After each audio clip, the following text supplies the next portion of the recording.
Nobody joining us by Zoom. There they There go. we go.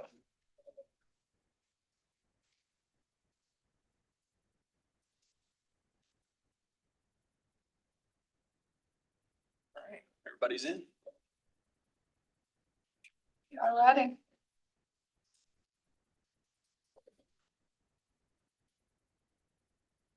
Okay. Morning, Scott.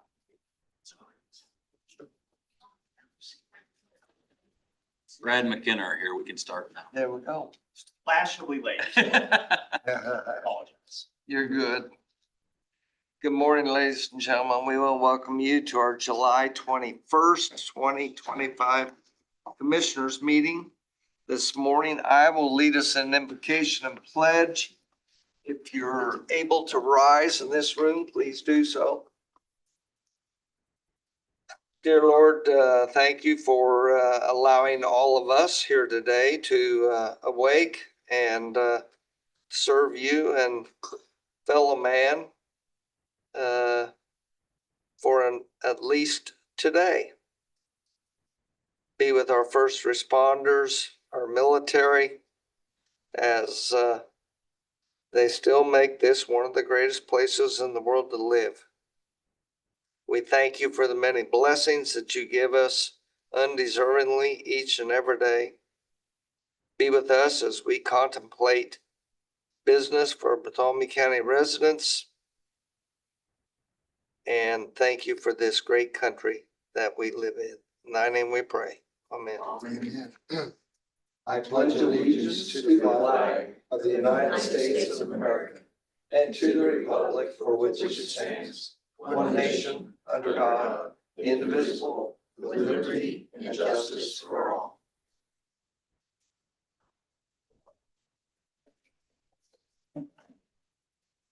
Our first item on the agenda this morning is the approval of last week's minutes. I'll move to approve our minutes. I'll second. Motion by Larry and a second to approve those minutes. All in favor of that motion signify by saying aye. Aye. Opposed? Motion carried. Next up is the approval of claims. Move to approve claims. Second? I've got a motion from Tony and a second to approve his claims. All in favor of that motion signify by saying aye. Aye. Those opposed? Motion carried. Next up is the approval of payroll. I'll make a motion to approve our payroll. Second. I've got a motion from Larry and a second to approve payroll. All in favor of that motion signify by saying aye. Aye. Those opposed? Motion carried. 6 pages.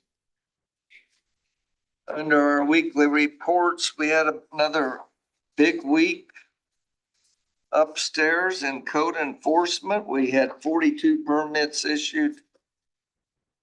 Fees collected $6,547. The estimated value of construction, $2,829,786. That report's always available if public cares to take a look. And all I can think about is, that office has had a lot of traffic this year, hasn't it? Oh, Tony? boy, it has. Our next item on our agenda, we have our county engineer, Danny Hollander with us. Good morning, Danny. Morning. Carl, while he's coming up, why is our attorney not here today? Morning, Danny.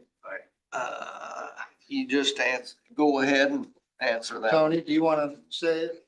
He is at a hearing today in Jackson County on the biosolids ordinance. We instituted our ordinance to not allow out-of-county biosolids to be trucked into Bartholomew County and applied to fields. We were sued on that ordinance. It is the local judges recused themselves, got a court in Jackson County. And we've spent some money defending that. Yes, we have. Fager Drinker, I believe, is the law firm that we ended up hiring to support us in that case. Today is the first hearing. We have had 2 rounds of briefs. And I would let Jim talk more about all that specifically. And there's a lot, obviously we can't talk about because it's under, in the courts right now. But we are defending our ordinance. We still feel like this was the right thing to do. And today is a hearing in Jackson County on that. So that's where our attorney is today.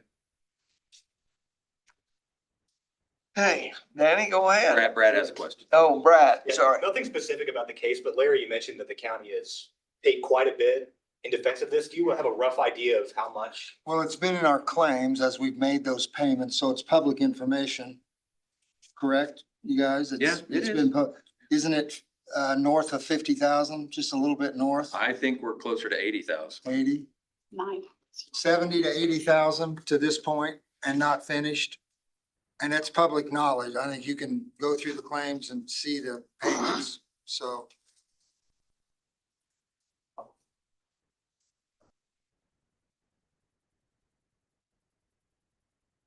Okay, Danny. Crew report for last week. We worked on 700 North.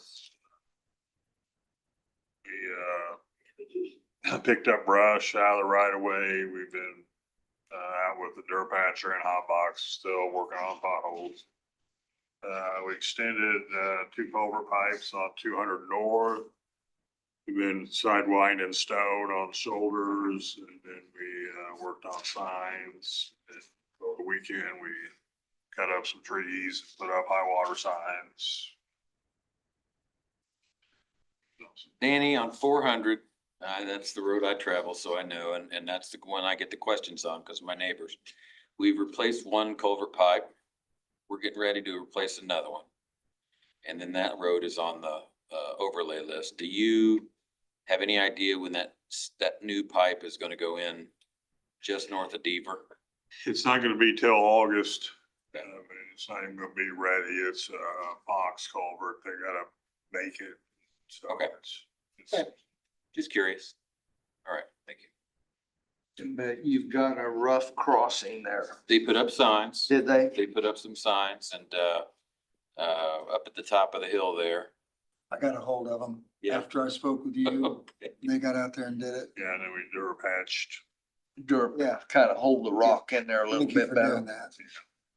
Yeah, it just got beat out so quick. And it's a highly traveled road. Yeah. It really is. High speeds. Yeah, too, high you know. speeds too. I slowed down, I told you. Any questions for Danny on last week's activities? Nope. You've got a, ratification? Yeah, this was an insurance job and we got the quote to turn into the insurance for Milestone, so we had them do it. Kid working for a farmer just disc up our road. And so we had that kid did. Probably not real good for the disc either. Yeah, and it was over 1,000 feet. I don't understand Wow. how the guy didn't know it was Wow. hearing it or something, but yeah, we just had Milestone gave us a quote that we turned into insurance, so when the insurance money came, we had them do it. It did go over what we turned into insurance by less And than you're working with- $1,000, because I had them do a little more while they were out there Okay. in that area. I'll make a motion that we ratify that expenditure with the highway department, $36,485.25. Second. Got a motion from Larry and a second to ratify that expenditure, and again, that's with Milestone, and that was for the road repairs on Enon Road caused by an individual, and The insurance company for that individual covers 35,621.08. All in favor of that motion, signify by saying aye. Aye. Those opposed, motion carried. Anything else, Danny? That's all I have. Okay, that'll do it for this morning. Oh, Danny, I had a question for you. Inside mobile home parks, and we have 7 or 8 in our county, I think. Are they public streets or are they private streets? No, they're all private. They are private, like Heritage Heights or Tanny Hill Trailer Park. Inside Tanny the, Hill, there's a road that runs. right, the county road that runs, but the other roads are private roads. Right. Okay, Yeah, we don't have anything in Heritage. Well, Heritage Heights, we go, there's a little stub off 31 that's ours. I don't know if it's 1,000 feet maybe before the actual property line subdivision, but everything within the subdivision. is They private. maintain those roads. Yeah. how about in the city? Do you know about it? Like, the big one. Candlelight. Candlelight. Are they public or private streets? I bet they're public. Yeah, I don't know. You know, I just never thought about that before. Okay. Okay, good answer. Thank you, Dan. Our next item on the agenda, we have ratification of some contractor and employment agreements for the contractor's office. And we have, For the coroners. with the coroner's office, yes. And we have Thomas Barrett, our county coroner, and Jay Frederick. Good Good morning. morning, Thomas. Good morning. How are you? Doing well, sir. Yourself? You're doing well. Get to meet you face to face here. Yes, sir. How are you? Good. Good. We have some agreements here this morning that we need to sign on behalf of the commissioner's office. And so do you want to go through each one? Or you, That's totally up to you. They're all deputy coroners with the exception of Jay, where he's a okay? deputy coroner as well as office manager. Why don't I read each one, I guess? You want individual motions Or you want to do them as a blanket? You're the boss. I think we can do them as a blanket as Okay, far as I that agree. goes, because I they're all agree. very similar. Okay, So Thomas has got several different people that work on his behalf in his office. And the first one is with James Frederick, and that is as a coroner's office manager.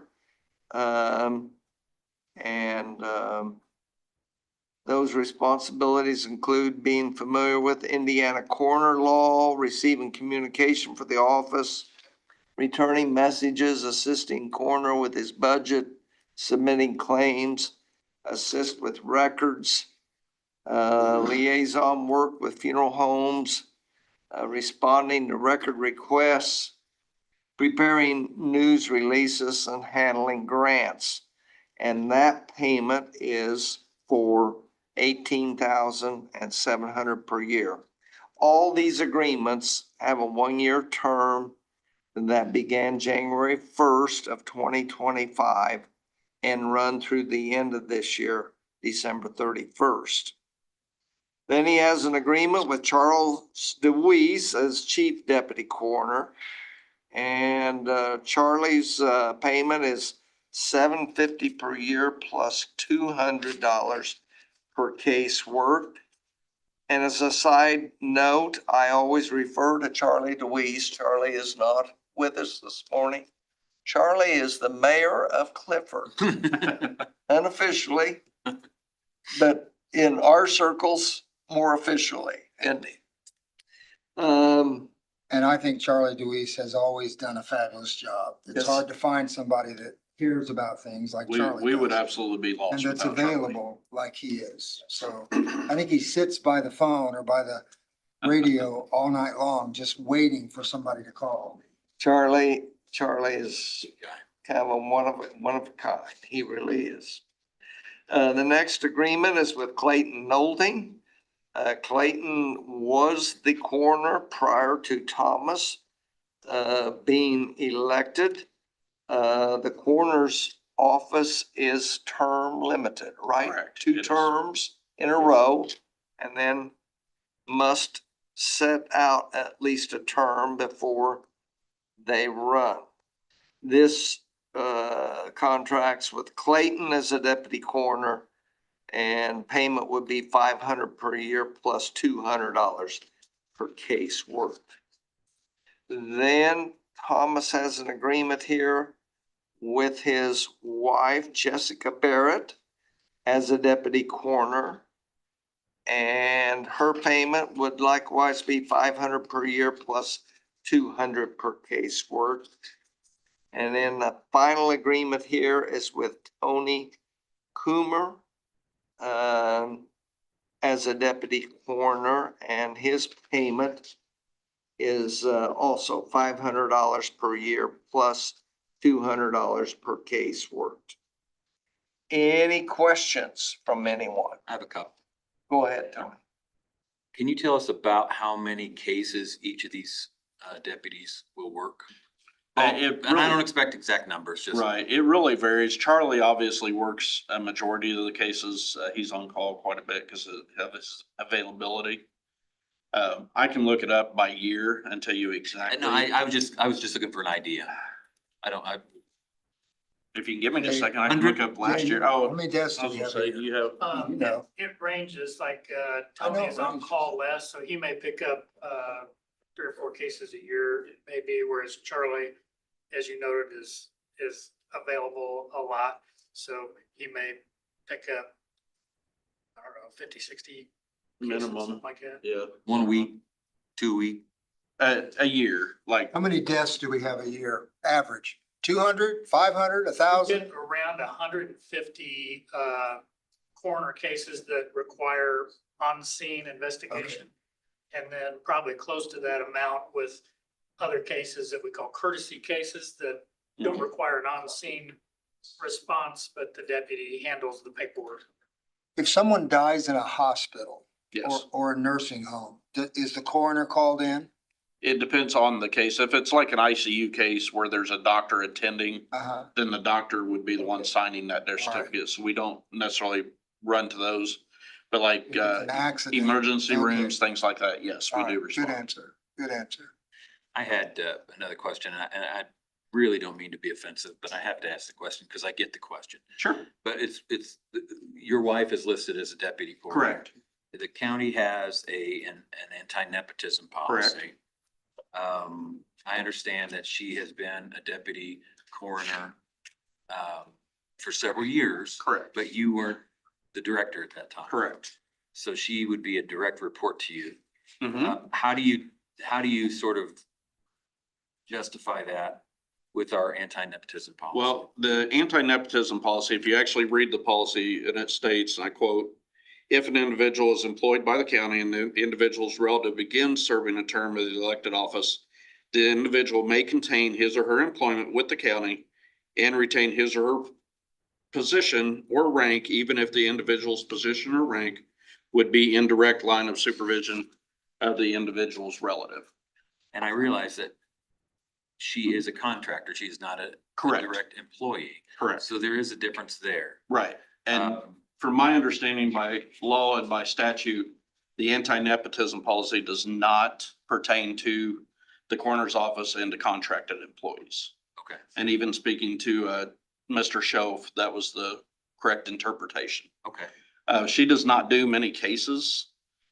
She is more or less a backup, kind of like Tony is for when we're at coroners conventions or if we're out of town. Somebody needs to take that case, obviously. And it's very, very difficult to get people who are interested in working for the coroner's office because it's not a job that just anybody wants to do. And finding people that are interested in doing it for the right reasons, that actually want to help the families and try to get closure for them. I wasn't versus just- implying anything. I just, Right. we have to ask the question. No, I understand. And I'm just saying, she actually, I don't know if you've ever met Jessica. She is a registered nurse in the emergency room. She's also a paramedic and she's been a medical I did death meet her one investigator time. for, since 2020. So Yeah, we wouldn't want to lose her absolutely institutional not. knowledge and and capabilities like. Carl, I will make a motion that we ratify those 5 contractor agreements with the coroner's office. Second. I got a motion from Larry and a second to ratify and sign those 5 contractor agreements with the coroner's office. All in favor of that motion, signify by saying aye. Aye. Those opposed? Motion carried. Thank you. There you go, Thomas. Thank you for coming in this morning Thank you. and getting that taken care of. Yes, sir. Next item, we have an item here with the Environmental Health Department. Mr. Lee. I got bit by a mosquito last night. Well, this'll help. Well, you need to get out there. Okay. Mosquitoes everywhere. Yeah, I got run out of my own yard, so if that tells you anything. They usually don't bite me like they bite my wife. Aaron Sanders is here. Basically, he's my right hand man. Well, I don't want Aaron to come out and spray them. Bring Matt. He knows how to kill them. And Matt's here for technical, basically backup for me. Okay, so we're here today to request the purchase of ultra low volume sprayer, which is for our mosquito program. Our vector control program is designed to reduce public health threats from rodents, mosquitoes, water, air, and garbage they thrive in. Once mosquitoes develop as adults, they no longer can be treated in the water, that's part of our program. You have to treat them in the air. Currently, we treat rotating county neighborhoods twice a week, the entire summer, about 54 miles of treatment Really? I didn't each realize month. So Had that that keeps scheduled pretty, like that. yeah, and we have to do it in the evening. So Yeah. luckily, Tim with maintenance is able to help us with that as a county employee. So the current fogger is bought in 2015.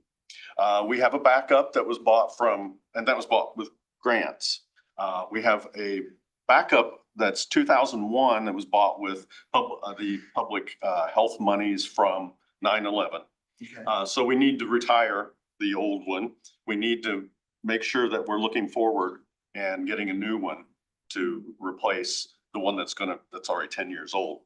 So this process is through Clark Mosquito Control. They have proprietary machines. They have proprietary Aqua Anvil is the chemical we use. The chemical needs to be spun up and distributed at 14 microns, which is, if you think of, there's a distance of about 90 microns across a human hair. So this machine has ultra low volume. It's about 2 ounces per acre. It spins it up, creates a fog. So it's not like the old days when you had a nasty fog of diesel and DDT. That's long gone. So it's a complicated machine. We did get the Health First Indiana monies for this approved this year. Link, how long have we been doing a program like this? When was the St. Louis? We have been doing larvicidin since 1978 or 9. Where we would spray? This would be the adulticidin. That's larvicidin. We didn't start doing adulticidin until, when was it, 9/11, when we got the first. Yeah, log. 2001 when we. It's been about 24, 25 years. We've been Yeah. driving through neighborhoods and fogging. Mhm. And some people have never noticed that.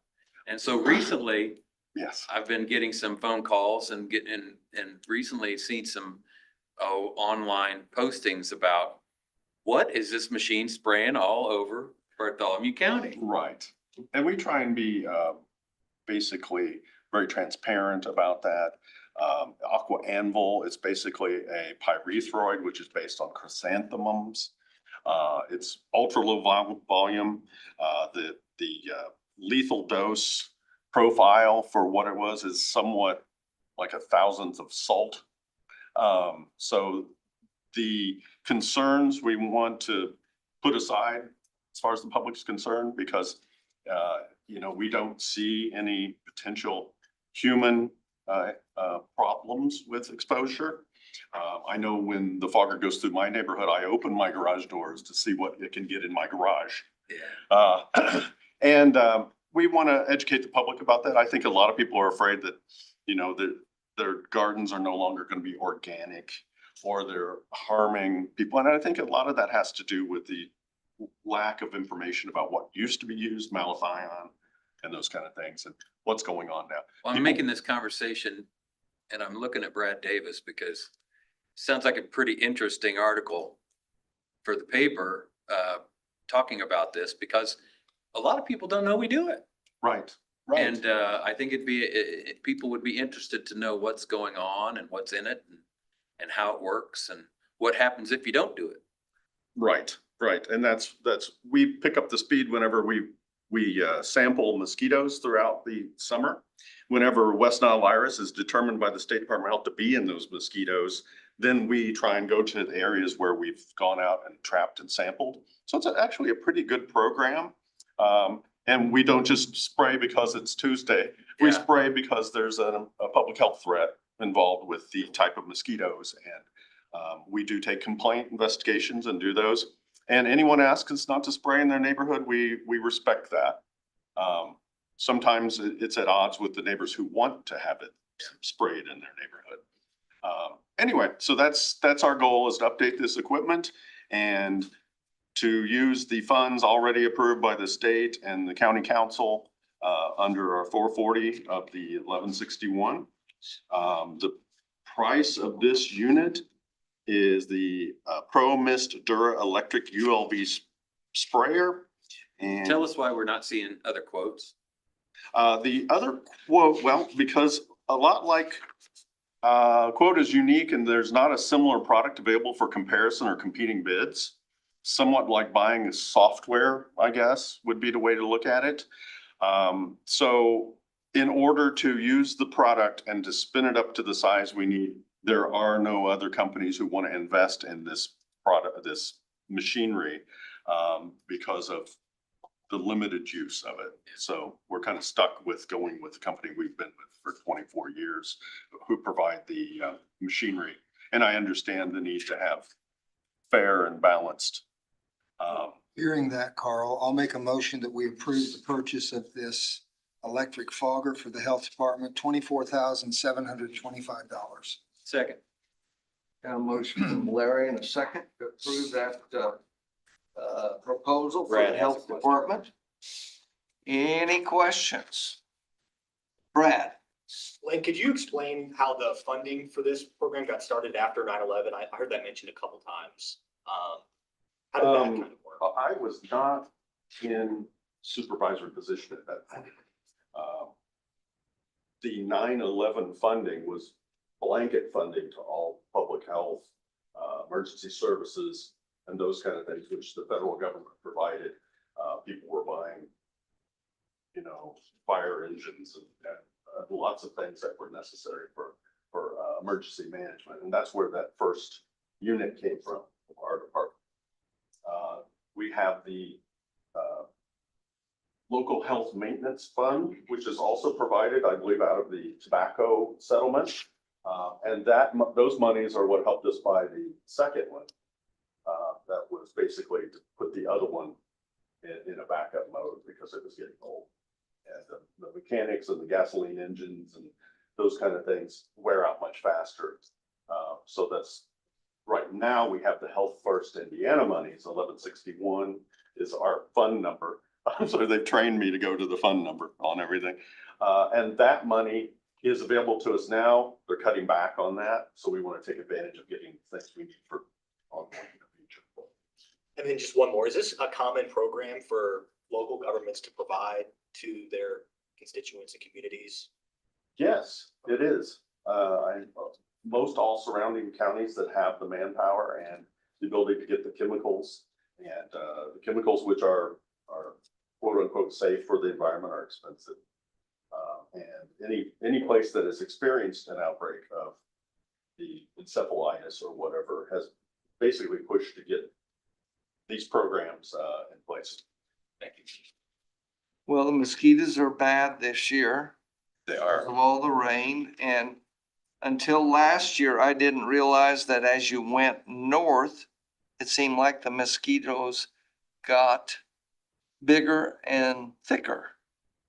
And we went to the shores of Lake Michigan last year and they were horrendous.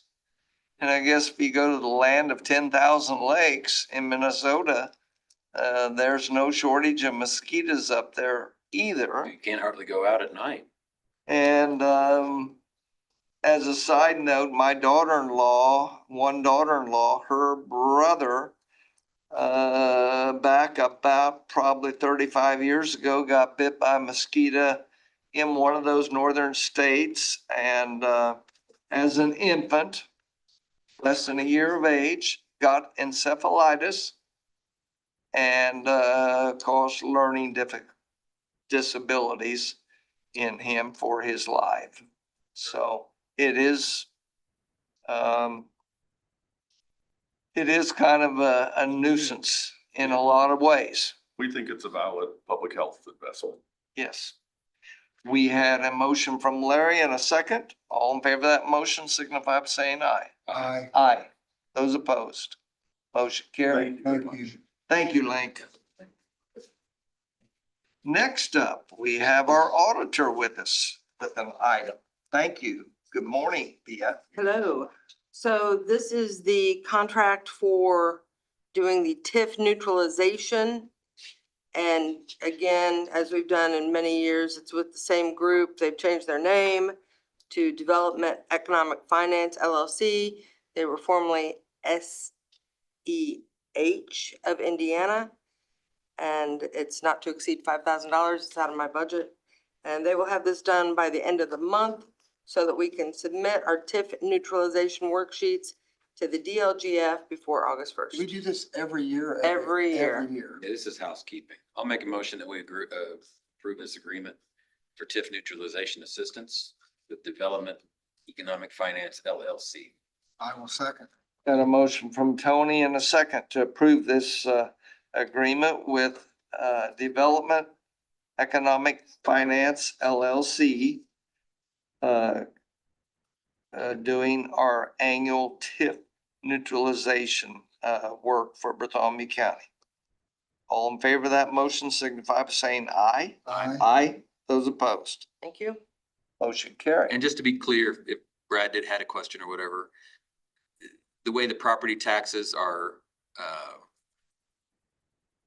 sort of registered in TIF districts, some of that original money would go to the county in general, some would stay in the TIF district. This, if I think, takes a snapshot at a certain point and makes sure that the right money goes to the right fund. Is that right, Pia?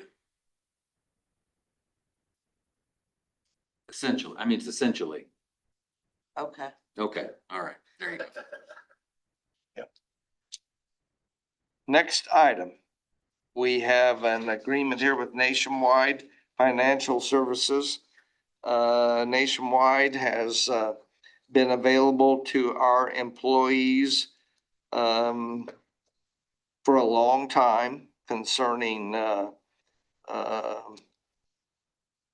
what financial services for our employees. And the last agreement was signed in 2013. And so we've got a renewal agreement with them that probably has a lot more up-to-date language in it.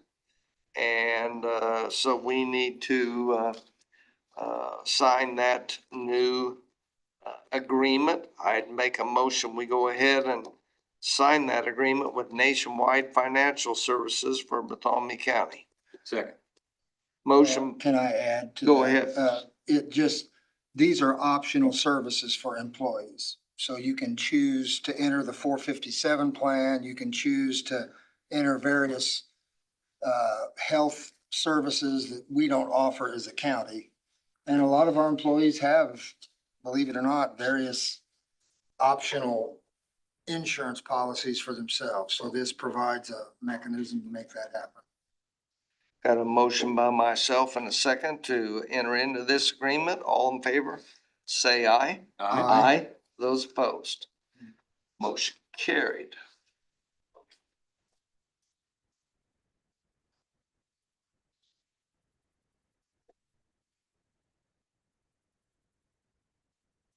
Tony, I'm gonna let you give us a quick synopsis of the clerk's report there.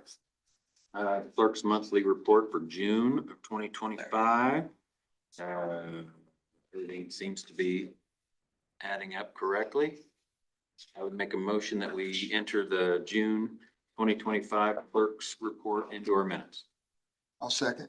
I got a motion from Tony and a second to accept the clerk's monthly report for June of 2025. All in favor of that motion signify by saying aye. Aye. Aye. Those opposed. Motion carried. Under miscellaneous, we have an item from the town of Hope.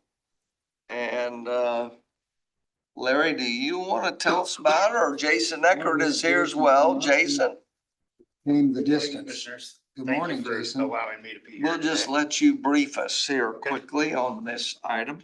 The town of Hope has been working for 3 years to improve our wastewater system. And essentially, we're going to be putting in a forced main to go from Goshen Meadows straight out to the wastewater treatment facility along 600 North in our own easement. It's soon to be going out for bid, and we're working on some permitting issues, and we need to ask if we could bore a pipe underneath 600 North through your easement, so we can get that pipe to go to the wastewater treatment facility. You're not cutting 600, you're boring. We're gonna underneath. bore underneath And do 600. you know about how deep? It will be, Emily? The force main is to maintain a minimum depth of 4 feet of cover. It varies from location to location, but I would say it's probably 4 to 5 feet of cover, so maybe 6 feet total depth to enter. This is Emily. She's with Strand. This is her project that she's taken over from Tony Akels, and she and Tony are the brains behind it all. All right. I would like to add, there's also a casing pipe that will be going in for this, so the casing pipe will be what's directional through. And it's the similar material. I'm So, fine with it. I think our I'm only good. concern was if there was to be some Settling settling afterwards. And, afterwards, Town of Hope will be fixing 600. Absolutely. okay. Absolutely. We will I'm make fine sure with it. that I'll make it's a not motion that damaged. we waive the bond requirement for this project with the town of Hope. Second. Got a motion from Larry and a second to grant this request from the town of Hope for a waiver of bond for boring under 600 North. All in favor of that motion signify by saying aye. Aye. Aye. Those opposed. Glad you were able to get some funding because you Motion needed. carried. Thank you. Yeah. Yeah, we got a $750,000 grant from Okra, and then we had to take out a small loan from a rural water association. And that was enough to tip the scales in our favor with our match money. And we were finally funded after our 3rd time of going in. Well, you've worked on that So, for a while, so. Yeah, it's been a Good long deal. process. Good work getting it Thank done. you, guys. I appreciate it. Thanks. Thank you. That's the end of our published agenda. Any other items, Ms. Administrator? Any items from the audience or from Zoom land? We thank you all for attending. We'll be back here next Monday morning at 10 o'clock.